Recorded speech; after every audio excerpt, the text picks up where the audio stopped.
Welcome everyone, and thank you for joining us. I'm Brenda Dettinger from BioPack, and I will be your moderator on today's webinar, Recording from Multiple Participants. This is part 2 of a 2-part series. Today's topic is on larger groups and multi-participants. And we did, a month ago or so, we did a dyad one. So if you're interested in that, you can definitely go back to our website and review that. Before we dive in, I do have some housekeeping for you. All attendees are muted, so please submit your questions and comments to the GoToWebinar control panel. That's how you communicate with me, your moderator. I also have Colt Bush in the background. He will be helping out with polls and questions. Hey, Colt. And any technical issues that you have, go ahead and pass them on to Colt, and he'll do the best that he can to support you. When the webcam is turned on, if it looks small to you, you can resize your windows by grabbing this little gray bar right here and dragging it to enlarge or shrink back down. Today's webinar is being recorded, and I'll send you a link to the recording once it's processed. And finally, we will have a survey at the end of the webinar. Please complete this so we can have your feedback and ideas. Now on to our presenters. I'm excited to introduce our expert speakers today. We have Alex Demoff. He is a product expert here at BioPack. He is also head of sales for Europe. He's conducted over 100 seminars and hands-on workshops for BioPack for the last 15 years. Welcome, Alex. Welcome, everyone. We also have Fraser Finlay. He is the CEO of BioPack. He has over 20 years of experience in the life sciences and physiology monitoring industry. He oversees the development of physiology data collection and analysis products and is a well-regarded expert who presents workshops all over the world. Welcome, Fraser. Morning, Brenda. Morning, everyone. Morning, Alex. All right, Fraser, let's start with you. Let me pass the presentation over to you. Here you go. Thank you, Brenda.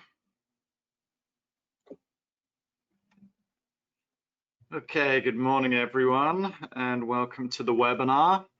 Before we start, I have a little background information about BioPack.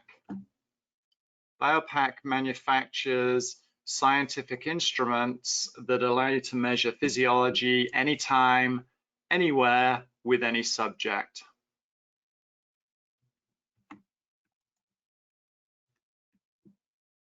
We've been in business for 30 years, and 99% of the top 100 universities use BioPack products. On top of that, BioPack has been cited over 41,000 times. And the focus of this webinar, as Brenda mentioned, is multi-participant studies or large group studies, and looking at important considerations for optimization of setup and ensuring that you get to record great data. These types of experiments are a little different than the norm, so there's some nuances that we should pay attention to. I would say these fall into 3 broad categories. We've got sort of common media delivered to a group of participants. So you can think along the lines of a movie theater or media delivered to individuals in a more personal presentation. So think cubicle style setup. Then there's interactive situations or collaborative setups where you've got a single room, such as a meeting room or a classroom, and then people are interacting with one another. And then finally, we can monitor participants and collect data as they live their life, work, play, sleep, etc. So the systems also easily accommodate multiple participants in the lab receiving the same type of stimulation, all delivered in a synchronized way, or for multiple users receiving the same stimulation. Each starting at their own time. So you can have all of these systems started together simultaneously, or they can be controlled one per system. And then subjects interacting or for applications such as workplace simulations. Then for those of you that need to leave the lab to collect your data, we have solutions and experience that can assist in getting the highest quality of data from participants that may even be setting themselves up for the data collection portion. So the workhorse for most labs is the MP160 system, which is shown on the left-hand side. It can work with both wireless and wired amplifiers, and there's no right or wrong reason to those. Although tethering may make sense for some applications, it can be less desirable for others. So if you've got participants that are just sitting in front of a computer, just the same way I am now, having them tethered using our D-series amplifiers, it makes a lot of sense. But if you've got participants that actually need to be moving around, then considering the wireless systems, biopneumatics, that makes life a whole lot easier for them. It's more comfortable. They're not worried about cables being pulled, etc., etc.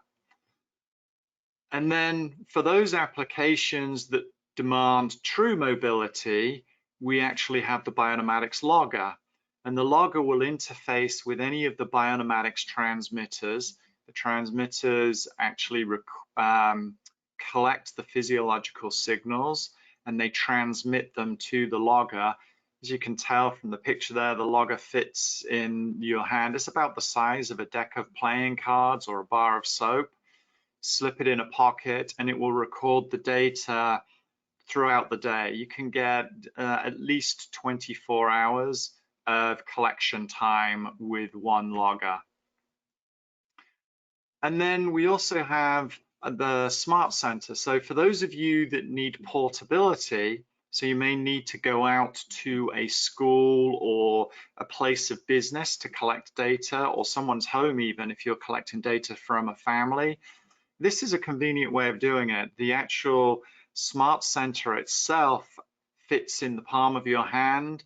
It connects to a computer, a laptop computer via USB, and then the biopneumatic transmitters communicate the data, transmit the data back to the smart center itself. So, you know, there's lots of different options. We can give you advice on what will work best for your particular setup. But a lot of the key considerations when you've got multiple participants and multiple setups, they involve synchronization. And data can be collected from one MP160 connected to a single computer. And then systems can be synchronized using an external trigger. And that trigger can come from a hand switch, a foot switch, from an external system, maybe some stimulus presentation setup that will trigger the start of data collection. Each MP160 requires an STP100C that provides an isolated external trigger and isolated inputs for digital I/O information as well. So here in this example, we've got 5 MP160s. They're all each talking to their own computer, but they can all be triggered together so that they start at precisely the same time. Now, you can also run the MP160s or multiple MP160s to one single computer. So in this example, we're showing 3 MP160s connected to a switch box. It's like a regular Ethernet switch box, which is in turn connected to the computer. And then when you launch Acknowledge, you will start each of the 3 MP160s, or they can be externally triggered, and you can have multiple computers with multiple MP160s connected, and then those can all be triggered simultaneously as well. So lots of different options, just depends on what it is you need. Now, I always recommend adding video to typical experiments, but I think it's even more important for these large group experiments. You just get a better idea of what's going on, and we can help with synchronization there through the video as well. We have a little LED option when you start collecting data. The LED illuminates, and then the video picks that up, and then we can synchronize the video very precisely to the start of data collection. And Alex, I'm not sure, you probably have some thoughts on this. You've been involved in lots of these studies. I think, you know, video is highly relevant at the best of times, but even more so with large groups. What do you think?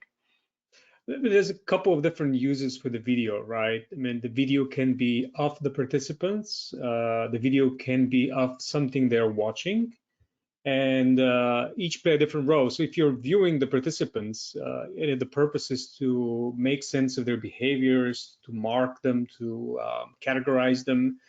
That's one way. And in fact, we tightly synchronize and integrate with the Observer XT software. So you can, in the Observer XT software, you can score behaviors and put in that data back into Acknowledge.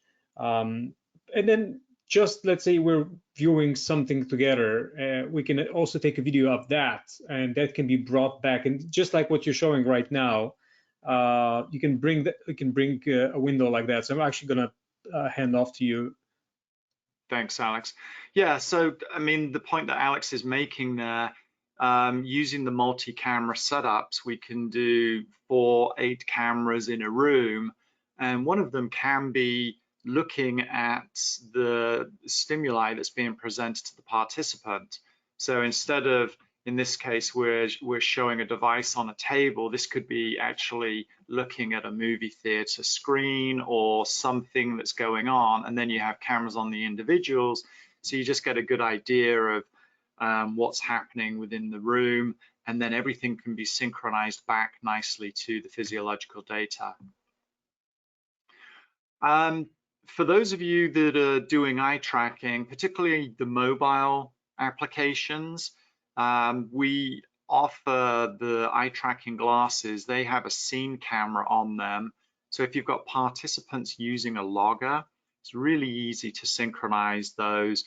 First of all, the logger and the glasses can be synchronized through timestamps, common timestamps.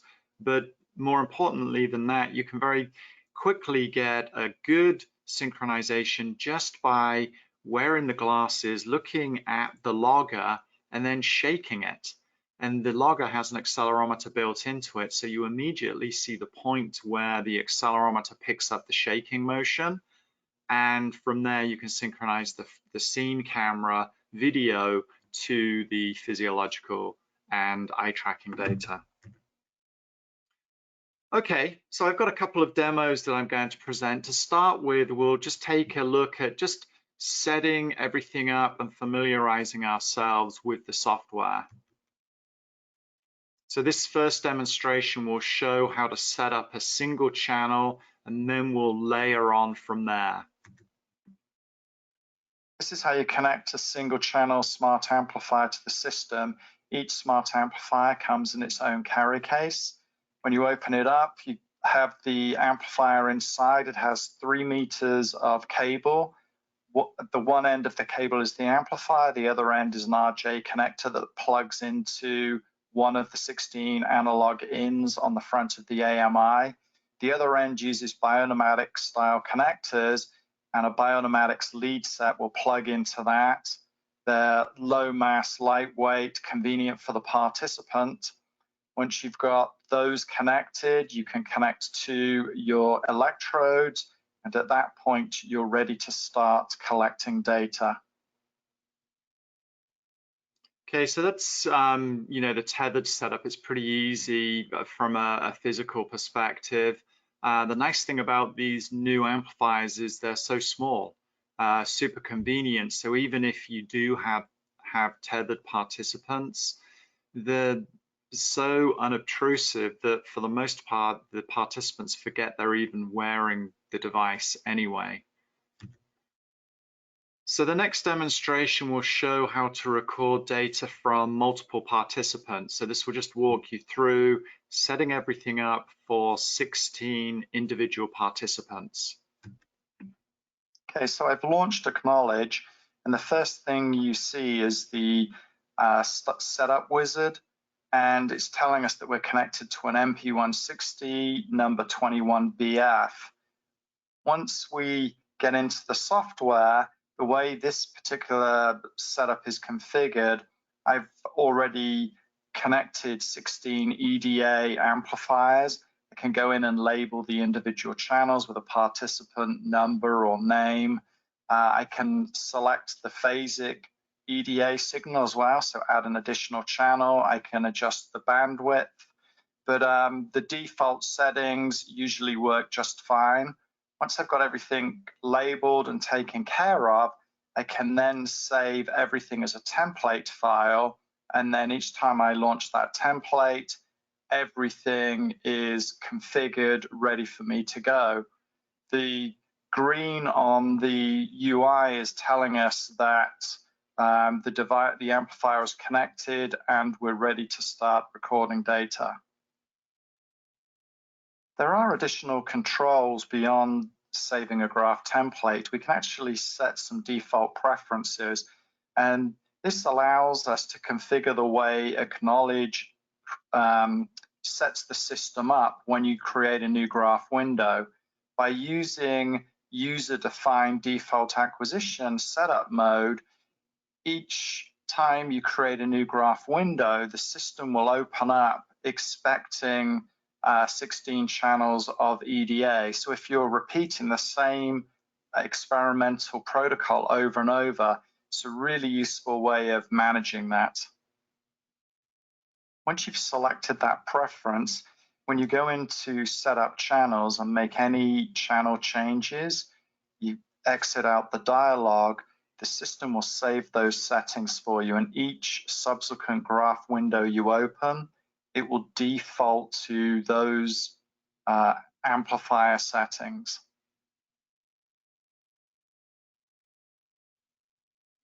Next thing we can do is add segment labels and event marks. Segment labels appear at the beginning of a new appended segment.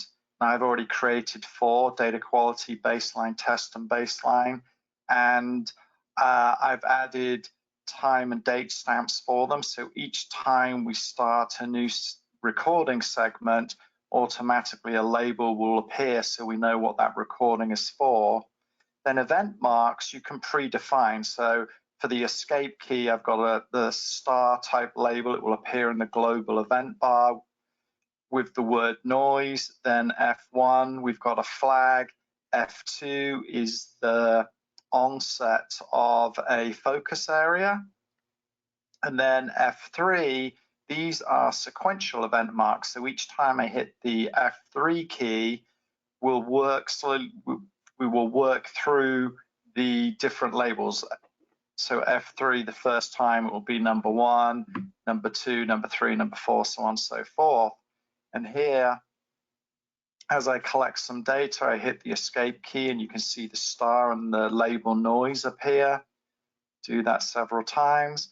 Hit F1 and you can see the flag and the label start. Hit F2 twice and it toggles and N toggles one of the focus areas, and then we can work our way through the different sequential marks.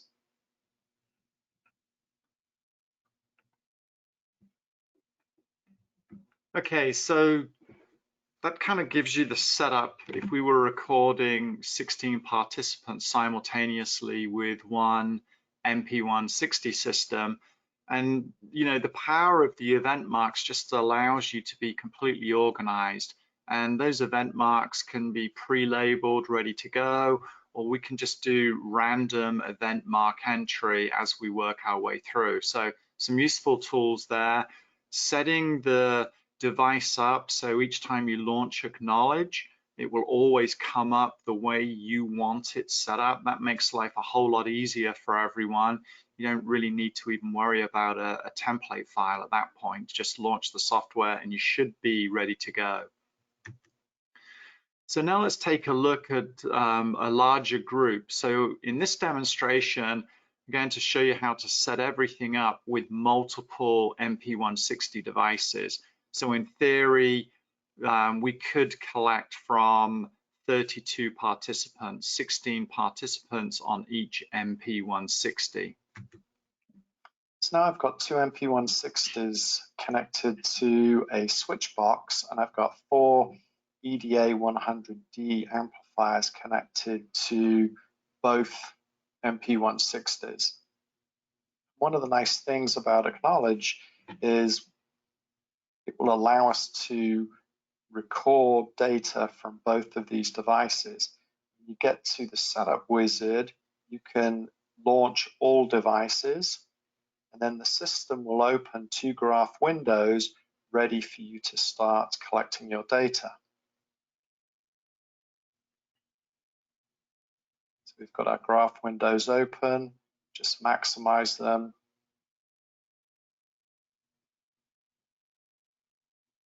So now we've got both the graph windows open. If we go into the setting preferences again and hardware setup, you can see I've got it set to minimal channel setup.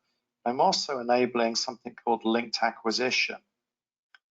Now, because I've got it on the minimal setup, I need to use the auto configure that will detect the channels that are connected or the devices that are connected, the ECG 100D amplifiers, the same for the second MP160. Close those out. When I hit start,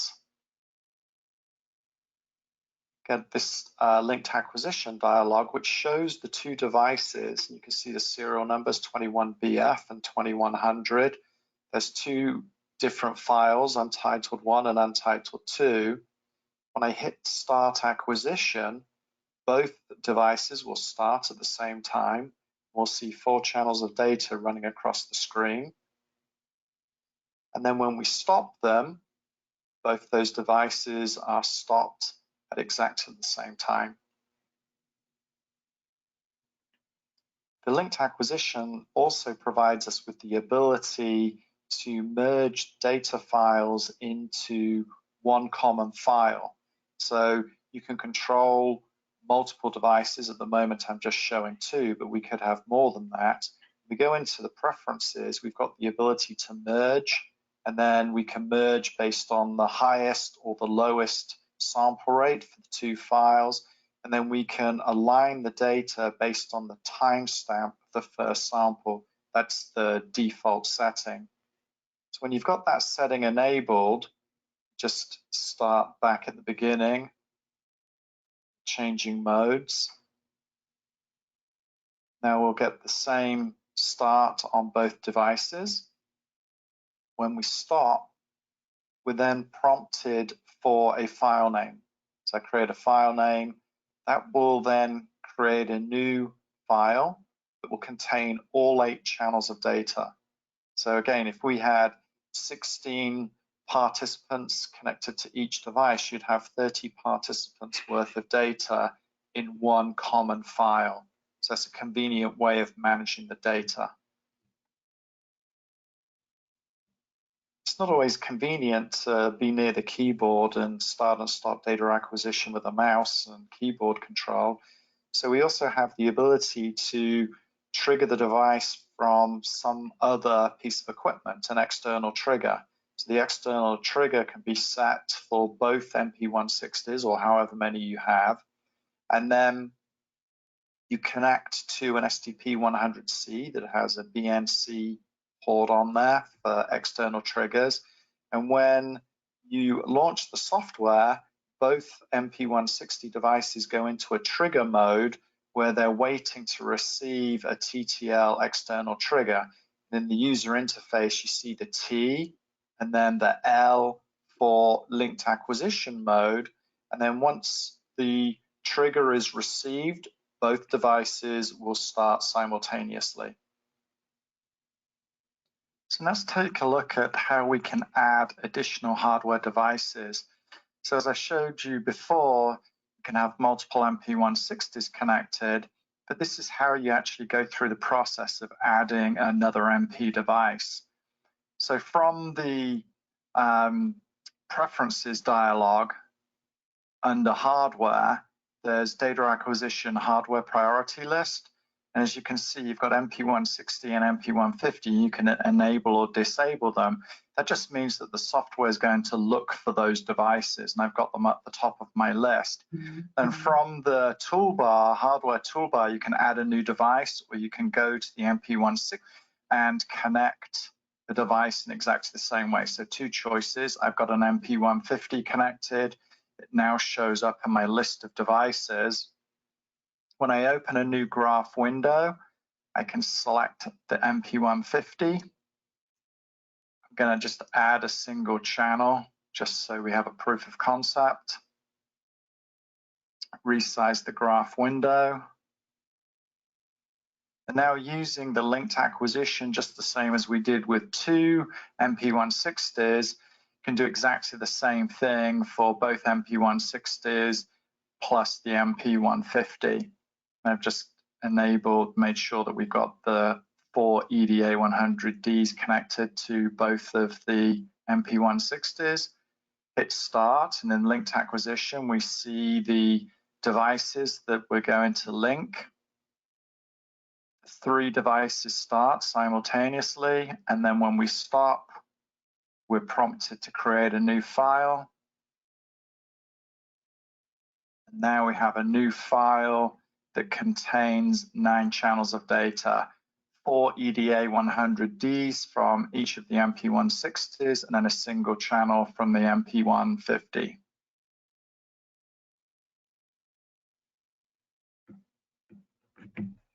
Okay, so that sort of gives you a quick overview of how to set the MP160 up just for a single device with multiple participants or multiple devices to one computer, how to set up the trigger so that you can have an external trigger starting everything for you at the same time. Pretty easy to set up. Once you've configured everything, that can all be saved, so it makes life much easier for your technicians to go through. You know, they just open a template file up, or they open the basic configuration up, and they should be ready to start collecting data right away. Okay, I'm going to hand you back over to Brenda for our first poll of the day. Okay, thanks, Fraser. Great presentation. You covered a lot of detail there. So I'd like to just remind everybody that you can ask questions of our experts. Just type in your question to the control panel there, the questions pane, and you know, this is your opportunity to ask them a question directly related to, you know, topics that you're interested in. I am going to take a question from Maritza. This came in the registration process. So how do you record classrooms with children? Yeah, that's a great question.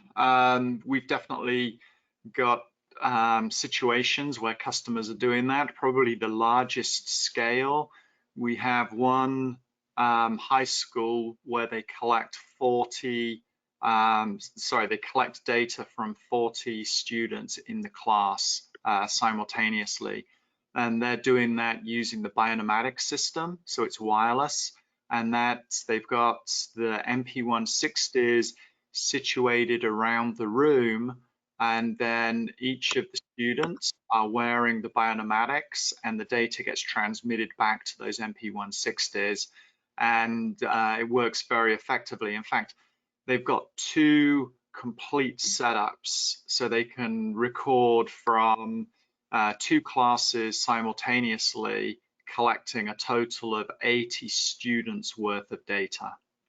Okay, and what signals are they collecting? They are primarily collecting pulse and EDA. Okay, great. Okay, well, thanks everyone, and keep those questions coming. Now we're gonna switch gears and head over to Alex. Alex, you're up.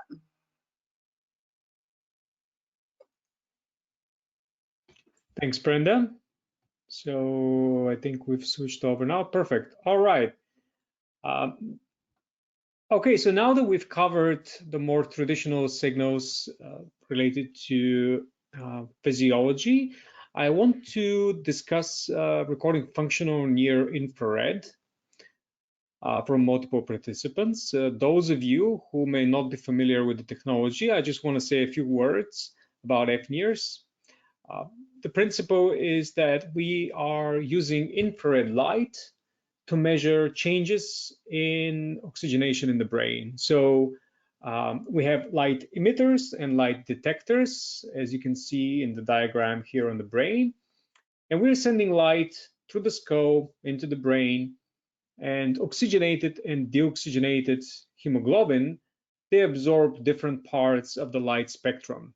So by looking at what light we're getting back, we can get an idea about activity in different parts of the brain. So how do we achieve that? First of all, we have these very lightweight and thin sensors, very flexible and easy to apply.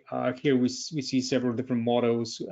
Usually these are placed on the prefrontal cortex, and it looks like this if you're me when the sensor is placed. So it goes in a band, and this is what the band looks like. It has sort of a pocket that you place it in, and then you snap the connectors to the side like that. And once it's positioned in there, you can place it on the head, and that's it. It's very straightforward placement based on anatomical landmarks. It's probably one of the easiest types of physiological data recording setups you can use. And now the great thing is we have a lot of different imagers, so the devices that we use to record functional near infrared. So here, starting from the bigger box, that's a system capable of recording from 6 sensors at the same time. Then another one that can do a big sensor or a couple of small ones in the middle. And then there's also a wireless solution, a mobile imager that you can use even for logging experiments. Now, the software that we use for recording functional near infrared is not acknowledged. It's a different software called the Cognitive Optical Brain Imaging Studio. And what's great about that software is it already supports recording from multiple devices, and you can mix and match them. So here we have in this diagram 6 different people, arbitrary number, and they're connected to different kinds of devices. So I'll just go ahead and show you how that works. I already have the software started up. That's the initial screen of the Cognitive Optical Brain Imaging Studio, or shortly it's known as COBI. And I've already created a template. So let's load this multi-participant template. And now we have our 4 participants, and in this case, they're virtual participants. So I don't have anybody connected here right now. And that's actually the beauty of this software. Like if we click here to add a data source, we can add devices that are physically connected to the computer. So these can be your actual participants, or you can use virtual devices. There's just simulators. So I've simply added 4 of the simulators. And by the way, we have exactly the same capability within the acknowledged software. So we can play back data we've already recorded. So we don't always need to have people connected. So we can try out things, see how it's going to pan out without hooking somebody up. So here we have 4 of these devices. And then on the bottom, we have this broadcast. So we can stream the data over the network. So and we can send both the raw data and the actual hemoglobin data, so the oxygenation data in the brain from the various participants. Same thing in Acknowledge. We can stream the physiological data and calculations of it, like heart rate, changes in brain activity. So all these things can become available over the network. That's extremely convenient if you're working with multiple participants, maybe for biofeedback purposes, maybe just for special cases for monitoring. So here we are. This is the first step. And one more thing we can do is we can add markers. The markers can be coming in from stimulus presentation software. They can come in over serial port, parallel port, BNC, or over the network. So a lot of options. Okay, so when we're ready to go, we will go ahead and look at the data. Now, of course, again, this is right now simulated data, but it's exactly what will happen in an actual experiment. So since I have 4 participants, I have 4 windows here. Okay. And we can see the raw data from the 4 participants. Currently, it looks like a lot of squiggly lines to you probably, but what you do at this stage is make sure that the data are somewhere in the middle of the range, so you're not having a signal that's too high or too low. So it's a very simple signal conditioning step that we do here. And we optimize the data by changing the LED currents, so how much light we are sending into the head, and the gain, the sensitivity, the sensors of the detectors that are picking up the light. So by changing these numbers, we can optimize signal quality. All right, so this is simulated data, so we're not going to do any optimization. We'll go directly to the next step. That's the experiment. And you can either do single participant or multiple participant. So we're talking about multiple participants. So for each of the devices, we can enter our subject ID, we can enter our subject age, gender, and so forth, so that it can all be stored as a part of the experiment. When we're ready to go, we click record, and there will be a baseline for the first 20 samples. Okay, so baseline is connected, and now we are already recording data from the participants. So when we're finished with the experiments, we just click on finish. Yes, we're finished. And everything gets neatly stored into the very same location right here. So the data for each participant is right in there, and you can just keep recording batches of people. So quite optimized for this kind of recording.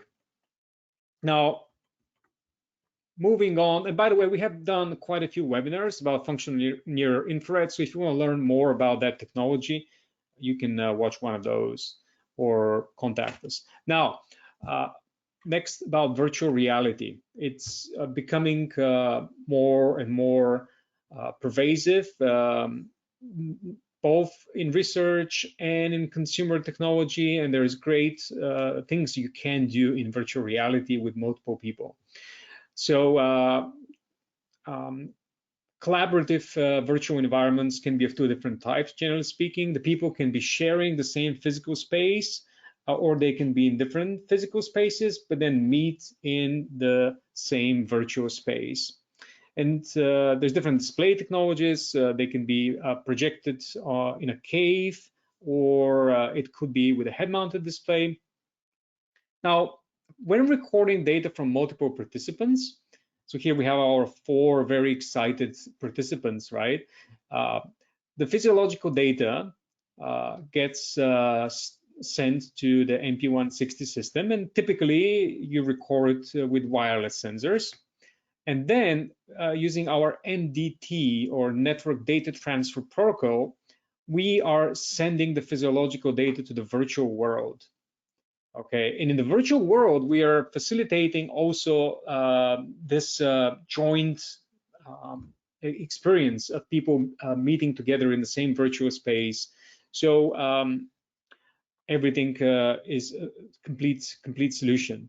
So here is an example of a collaborative environment where people are looking at the same screen. So there are tracks on the glasses. There's little tracking devices. So the perspective changes. Actually, only one of the people drives the perspective.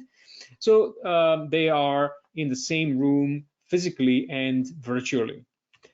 Okay, but sometimes, as I mentioned, it's done this way, and another way is using head-mounted displays, and the people can be in the same or in different rooms. So your people are wearing head-mounted displays, they're tracked, and here they are now meeting in VR, manipulating objects together. Okay, so they could be tracked in the same room or in different rooms, and then just meet in virtual reality. So we have these complete solutions that combine both the virtual reality implementation side of things and the physiological data, and all of it comes together because we can we have this two-way communication between physiology and VR. So and just to illustrate that point, that the people can be in different places, like here, this is what it would look like. You have different people in different rooms, maybe looking at the same thing or interacting, but they meet in VR at the same time. So just quickly, I would like to go over some common applications, and probably you have other new ones that are very exciting. So be happy to learn what you're trying to do. We already mentioned classrooms. That's definitely a good example of multi-person recording scenario. One possible application is monitoring the engagement or distraction of students. And so imagine with a number of sensors, you can in fact in real time provide information to the lecturer about the engagement of the students. And maybe it's not real time, maybe you can do it after the fact so they can analyze the data, but it's still extremely helpful. And down here, we can see a picture of our EEG wireless headset. That this is the B-Alert headset that can calculate cognitive metrics such as these in real time. Another application somewhat similar is meetings, maybe in business context, etc. And there you may be interested in emotional responses, stress. So different kind of sensors would apply in that scenario. Now, another application that can bring in, interestingly, the capability of processing all that data in real time and streaming it over the network is when you have a large audience. So, you know, we've had people over the years interested in projects like a presenter being aware of how amused or entertained the crowd is. So using physiological sensors to measure laughter or respiration, and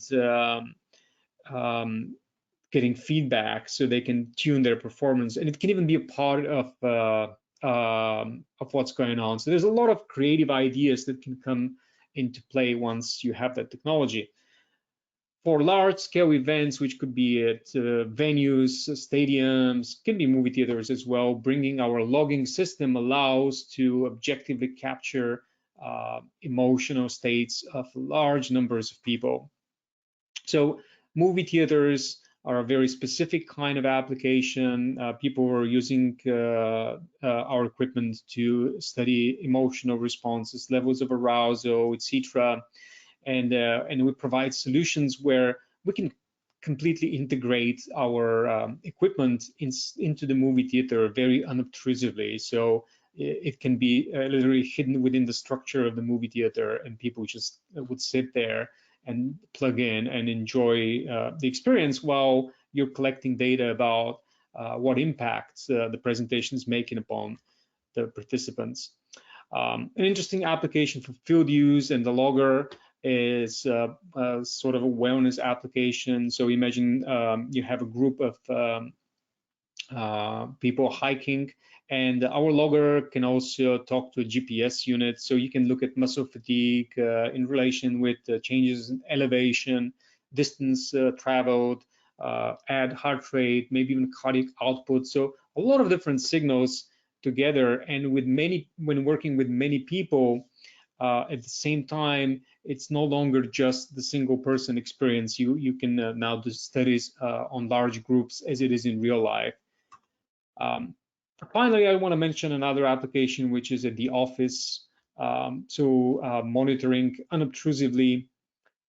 We have a shirt that can be used for that, which will be shown later, so that ECG, respiration, maybe some other signals can be monitored to ensure that the employees are not getting too stressed out at work.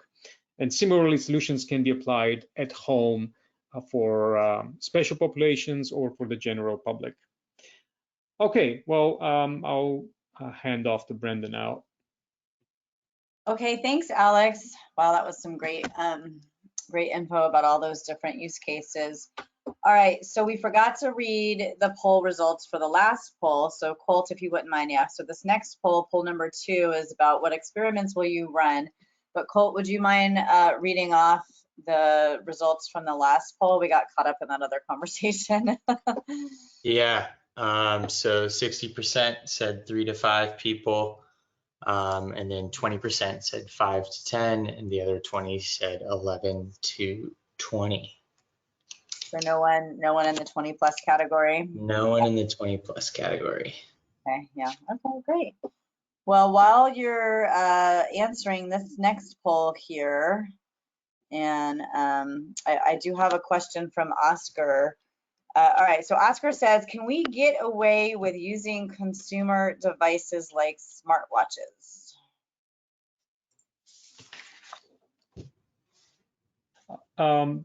So maybe both Fraser and I can jump into that. It's kind of like, I mean, there's like pros and cons, right, to using consumer devices. I'll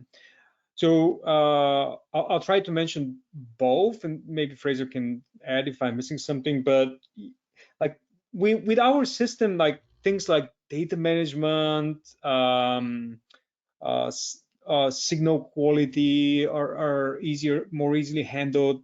Then you have synchronization that is a difficult issue to solve with consumer devices, and also you typically don't have such a like all the various signal options that we have. It's like 1 or 2 things that you can grab from a consumer device, and you may be interested in more.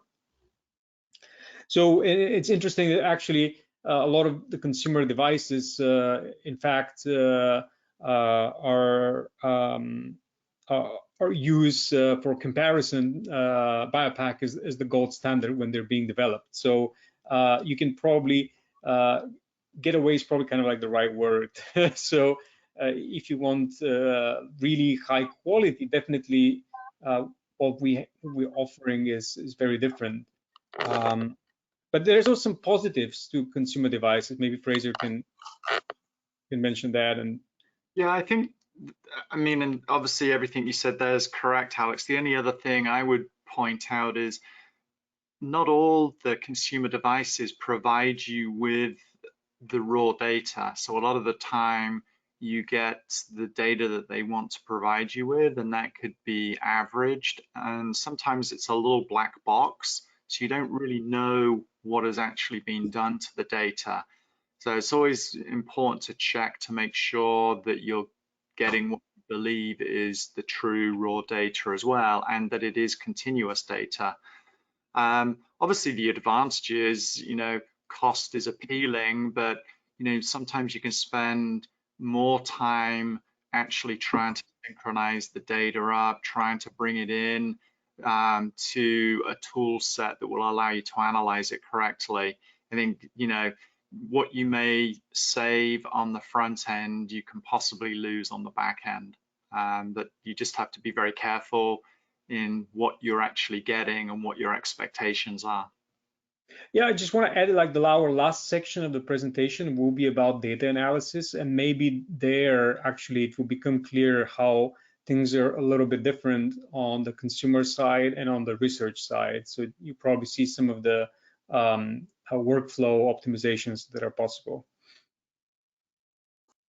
Okay, so before we switch back to Fraser, I just want to say I see 2 hands raised, Paolo and Namdi. So if you each have a question, let me know. Just send it through the control panel. And Colt, would you like to read the poll results? And I'll go ahead and switch back to Fraser while you're doing that. Yeah.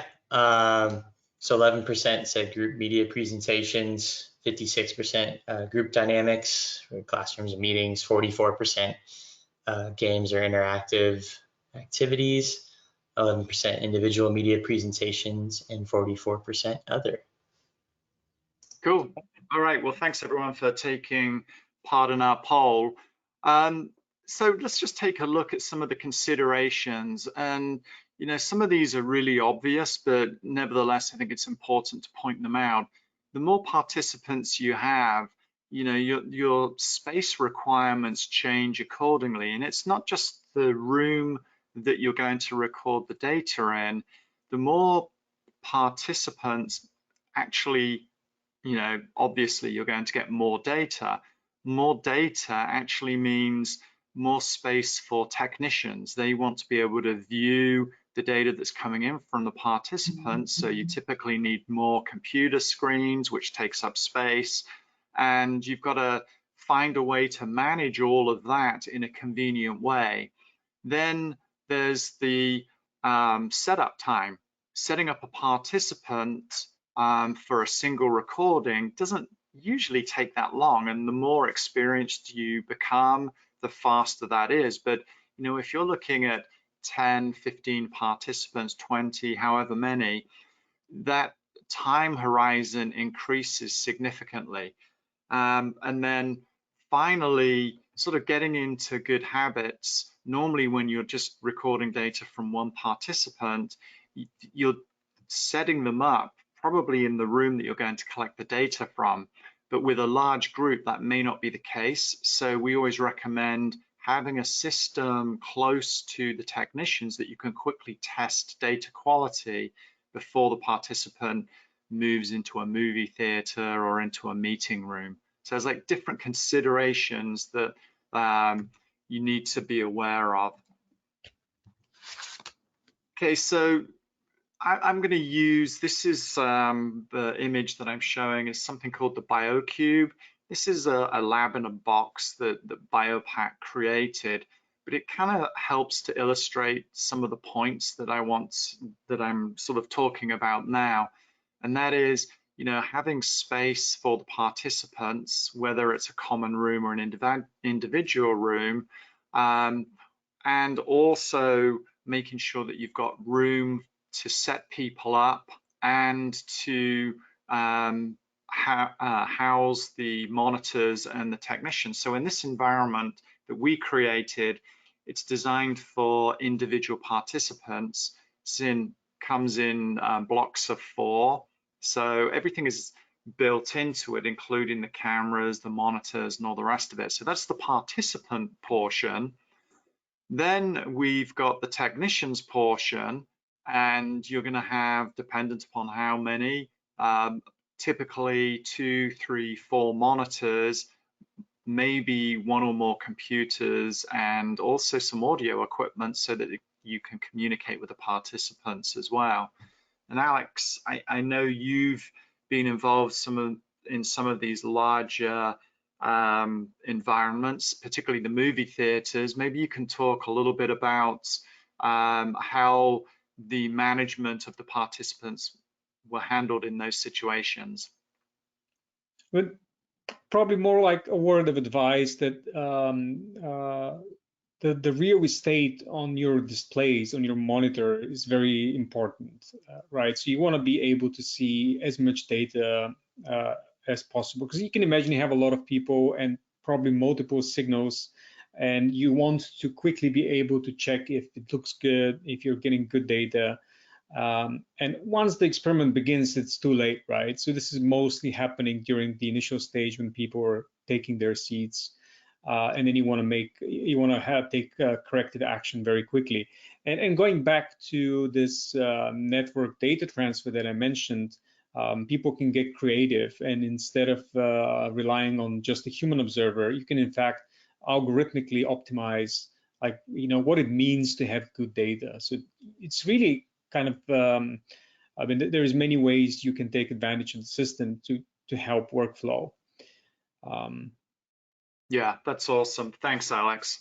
Great advice there. And then, the last piece that you need is actually space to prep your participants.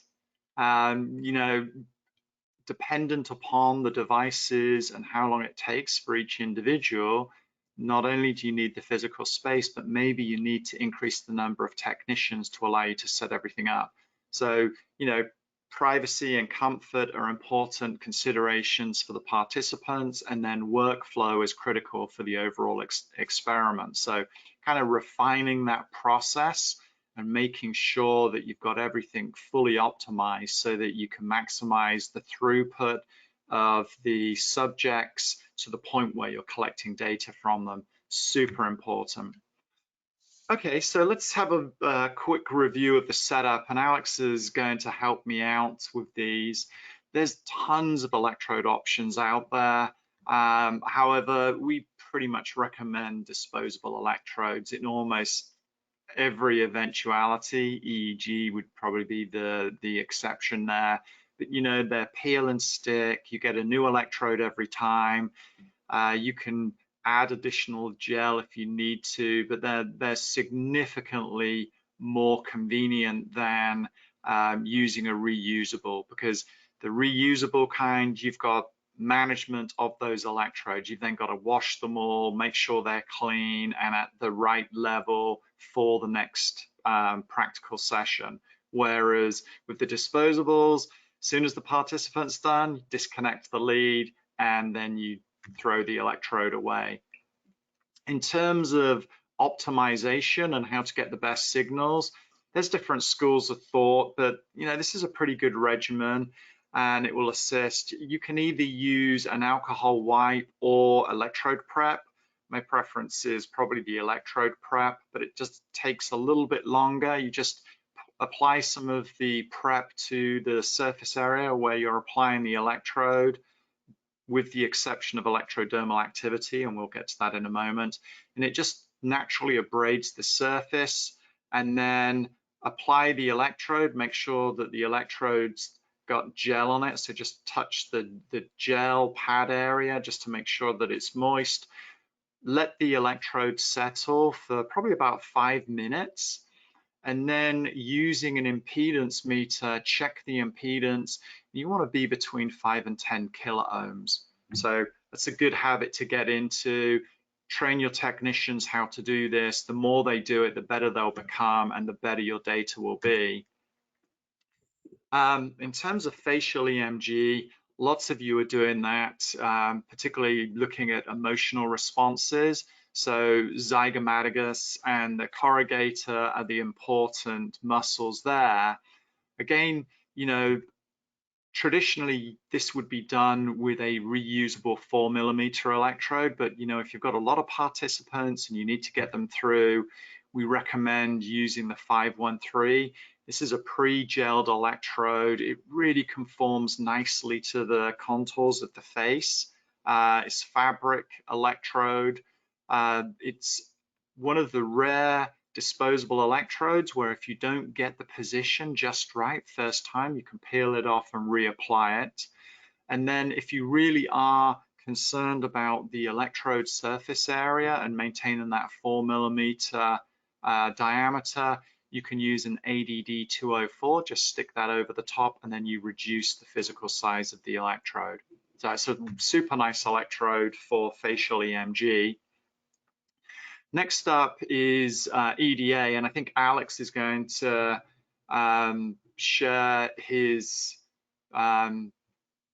camera and show you how these electrodes pop on. They're disposable. The big difference is you need to use gel 101. You're not going to be doing any abrasion, so just wash the hands of the participant, dry them, make sure their hands are clean and dry, apply the electrodes.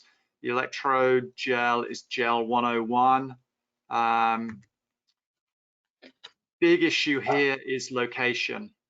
So location can be either the palm or the fingers if you're using the hands. But again, if your participants are taking part in some kind of task where they need some dexterity there, find a different location. There's plenty of other sites on the body where you can record the EDA and you'll get much better data. You'll minimize artifact. If a person's using a mouse on a computer and they're right-handed and you've got the electrodes on the right hand, you're going to get all kinds of artifact. Okay, for ECG, the cleanest signals are always across the torso. So you're using the clavicles and the ribs. Easy to apply the electrodes, again, disposable, peel and stick.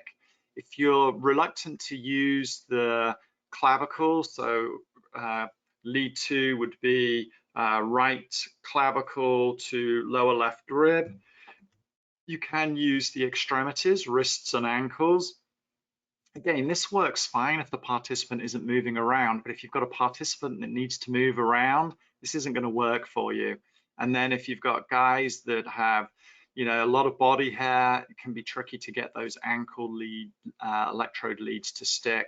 So disposables across the torso for speed of setup and quality of data, usually the way to go. In terms of setup for the transducer, this is the pulse. We've got a couple of options here.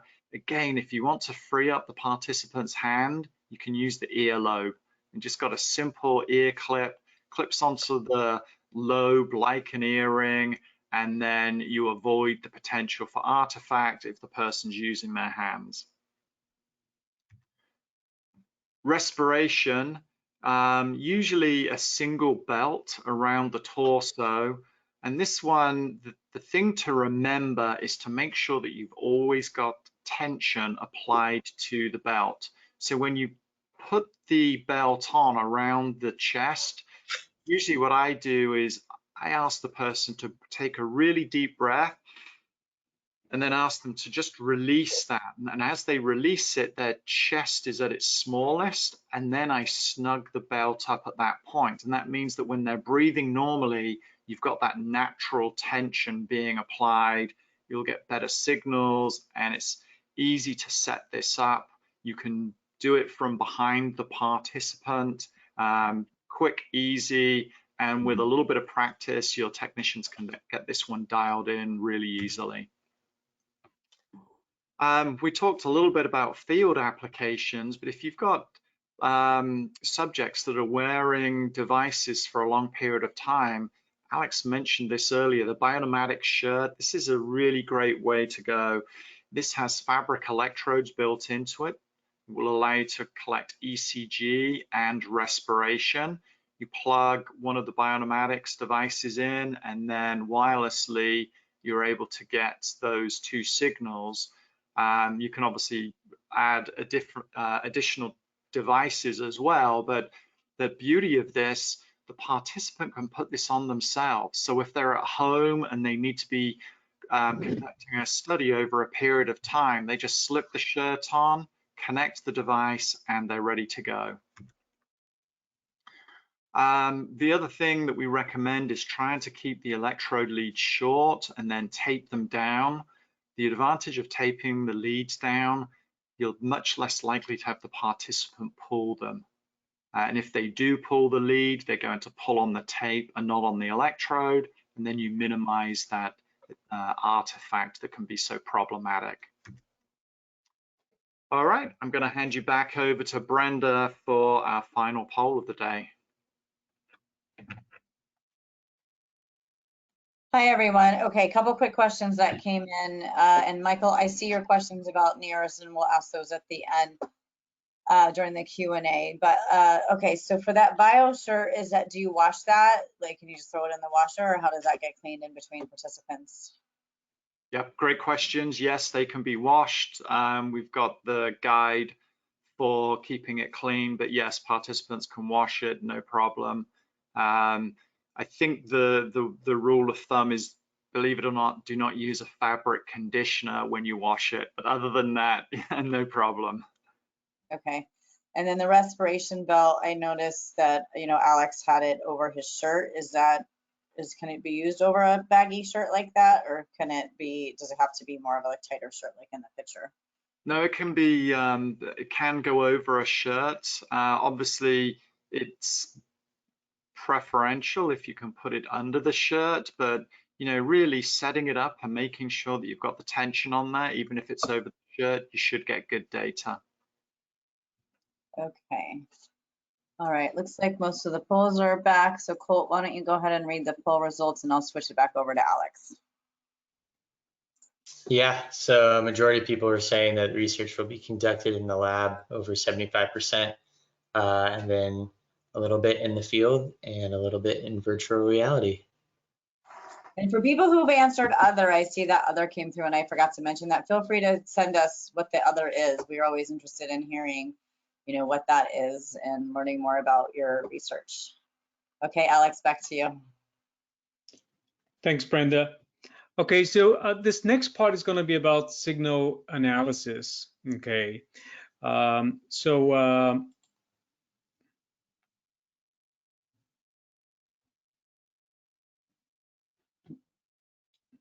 let's have a look at some real-world examples for analyzing data from multiple participants in knowledge.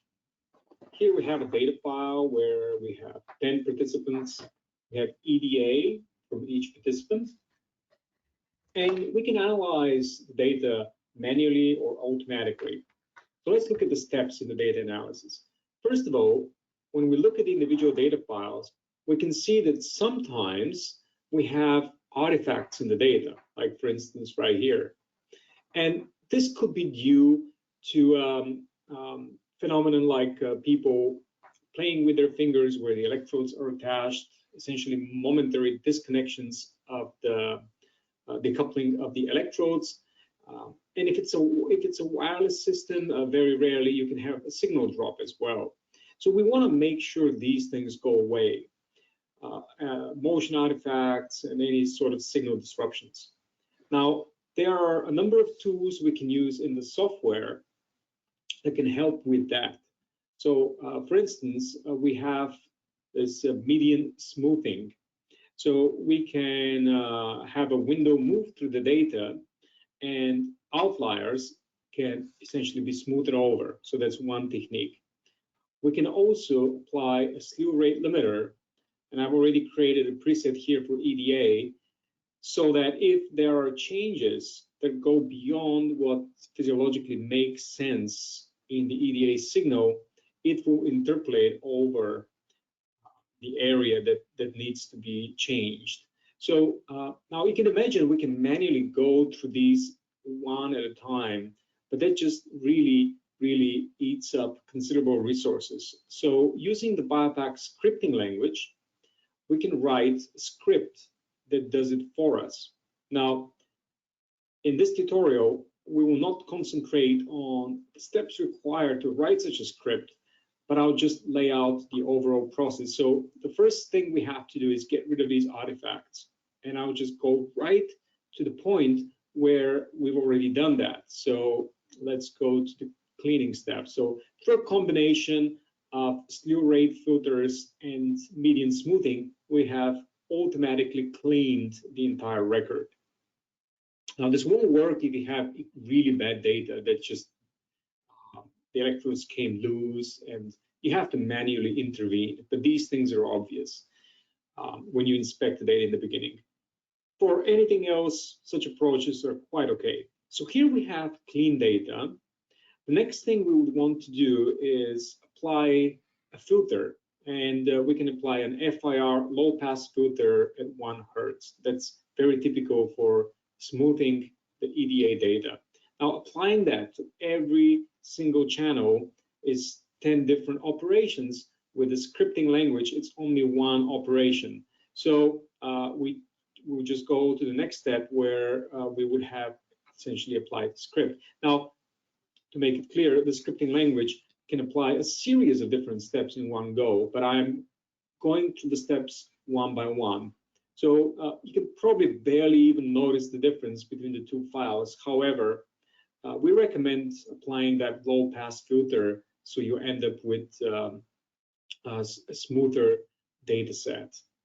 Okay, so we'll close down the previous files. Okay, now that we have filtered the data, we can move on to the analysis. Okay, now what we want to do is we want to locate the skin conductance responses in these files, and there's already an automated procedure in Acknowledge. It's called locate skin conductance responses. And there are preferences you can modify that relate to how you are identifying thresholds in the skin conductance level. So you can play with these settings, decide what works for you. We're just going to go with some of the defaults here. And manually, you would do this. You would go to the locate SCRs option. You would choose the channel you're working on, for instance, channel 2, and you go ahead and generate the skin conductance responses. This also produces an extra waveform called the phasic EDA, which was used to detect these skin conductance responses because they're basically changes, they're phasic changes in the skin conductance, and we would go ahead and remove that because we no longer need that waveform.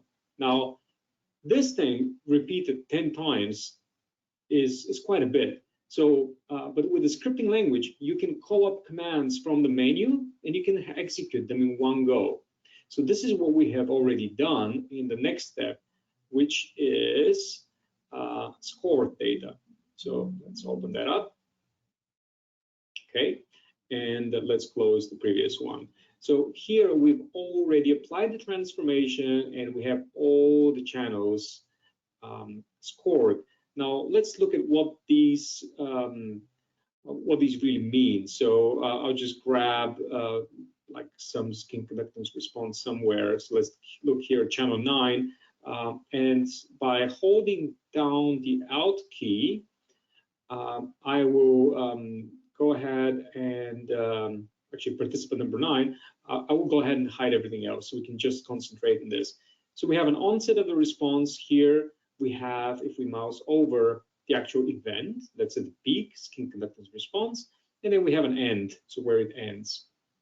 So the software has applied this to all the channels. So now we have these markers. Now we want to obtain measurements from them, and we have created, as you can see here, measurement boxes. These measurement boxes were created by choosing the event count option and then choosing for the event type, the skin conductance response. Okay, so if we highlight the data, we can see that it's changing the values in the boxes. So for the various channels, it's counting the number of skin conductance responses. So the next step we want to do is get some numerical results out of this. So now I'll open up a different file here. That's essentially the same file, but now we have added focus areas. The focus areas are a feature in Acknowledge that allows you to segment the data. So if you have various conditions, in this case, the conditions would correspond to 2-minute presentations of movies. So you have these 10 people that are watching 8 different movie clips. In each movie clip, it's called 1, 2, 3, 4. Each movie clip is 2 minutes in duration. You can sort of see that on the time scale. Okay, and now we just want to do something very simple. We want to export to Excel the number of skin conductance responses each participant had for the various movies. So let's go to epoch analysis. Okay, and now as we said, each movie is 120 seconds or 2 minutes. You can just type in 2 minutes. So we'll process all the focus areas. We'll save our results into Excel, and we'll begin at the left edge of each focus area. It's pretty straightforward. And then we have to choose what measurements to report. Now, by default, there are no measurements in here. Okay, so you have to manually add them, but I've already created a preset ahead of time that obtains the measurement from 10 people, essentially these measurement boxes here. So there we go. Click OK, and the software will now perform the required calculations for each of the 8 movies, and now for each of the 8 movies, respectively, for the various participants. So here they are. These are the column headers for the various participants. We have the event count, and that's data we can already use in statistical software. Now, obviously, this is just barely touching upon the capabilities of the software, but it gives you an idea of how the workflow would go, and you can choose whether to do these steps manually or to write a script that will automate the procedures. If you're interested to learn how to write such a script, just contact us and we'll give you a hand. One more analysis procedure that typically comes up when people record data from multiple people relates to averaging the responses of the participants. So here I have another file which creates an ensemble average. So let's come over here, and now we have another waveform that simply adds up all the various waveforms and averages it. So it divides by 10. So if we hide everything else, this is what it looks like. So we have our 8 movies, and we have the average changes in the skin conductance. Now you can export that data, maybe as a mean measurement, etc. But the main point I want to drive here is that it's another option you have for data analysis in Acknowledge. Okay, so that's a just general overview of some of the analysis capabilities that are tailored for working with multiple people. And I think at this point we can go into our Q&A. So Brenda, I'll pass on to you. Okay, great, thanks. And I know we're like way over our hour-long presentation, so we will just ask a couple of questions here, and let me know. I'll make myself presenter here, but let me know if I need to go back to you, Alex. All right, so Michael had asked about a couple questions about fNIRS. What's the depth of fNIRS? 2 centimeters? We're just touching the cortex, so it's not even 2 centimeters, it's just a little bit less than that, I think. We have an FAQ on functional near infrared, but essentially we are measuring from the cortex, right? So this question is usually in the context of can we go deeper? We're not going any deeper than that. That's determined also by our separation between light emitter and detector. So these are cortical measurements. Okay, and then is the signal influenced by skin blood flow? It's blood oxygenation, right? Yeah, skin blood flow, I mean, you always are passing through that, but what we are also measuring are what we call short optodes. So let me show you one of the sensors here. They all have a similar design, so I'm just going to pick a smaller one for illustrative purposes. So like, you see right here, we have this white thing, that's the light emitter, and then the detectors here. So the typical pairings are from the emitter to the detectors that are further away, but then there's like one very close by, and like that allows us to capture what's happening at the surface, right? So if you want to use some data processing techniques to subtract whatever changes in oxygenation you're seeing at the surface for maybe looking at some systemic effects, then you can use that. hopefully that answers the question. Okay, yeah, and then the rate of the signal, does it have analog output? We're talking about the functional near infrared, or? Sorry, still fNIRS, yeah. Well, we are able to stream the data over the network in real time. So we can actually, the raw data can be streamed over the network. So it's a little bit better than having an analog output, right? I mean, you have it like digital. And not only do you get the raw data, but if you want, we can also send along the oxygenated and deoxygenated hemoglobin. Of course, that's relative to a baseline taken at the beginning. But once you're doing any form of advanced manipulation of the data, when you have the raw data, you can do whatever you want with it. Okay. So Yeah. Colt, why don't you push that last poll, and then I'll just take one more question during this poll. We've got Rebecca asked about planning a large group study. We want to make sure that we're considering all the options. What information does she need to consider while thinking about her experiment protocol?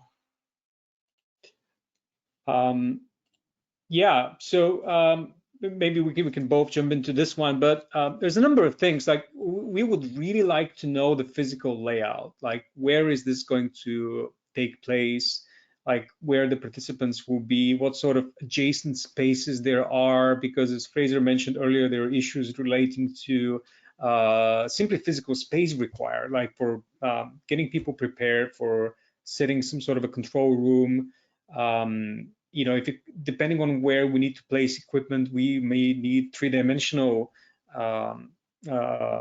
drawings of the place. So this physical layout and what's going to happen, they're a huge component of it. Fraser? Yeah, I was just going to say, I mean, it really depends on the scale of what you're trying to do. If you're trying to equip a movie theater, then we can really help and dialing the wiring harnesses. And, as Alex mentioned in his part of the presentation, having the equipment mounted beneath the seats and then making sure that the cabling is away from any other participants, things like that can be super helpful. But then, just the consideration of how many participants are you running, what signals are you going to record from them, the level of experience your technicians have, because obviously we want to do everything we can to optimize the quality of the data, and the better your technicians are at setting each participant up and really recognizing the difference between good and bad data, that makes a huge difference. But we can help you out with a lot of those things anyway. The best thing is to just engage with us and let us know what it is you're trying to do, and then we can ask the appropriate questions and give you the necessary guidance. All right, great. So quick follow-up from Matthias. How many technicians do you need? Like, is there a formula for the number of technicians per number of participants, or how does that work? Yeah, I wouldn't say there's an exact formula, because it largely depends on how many signals you're recording from each participant.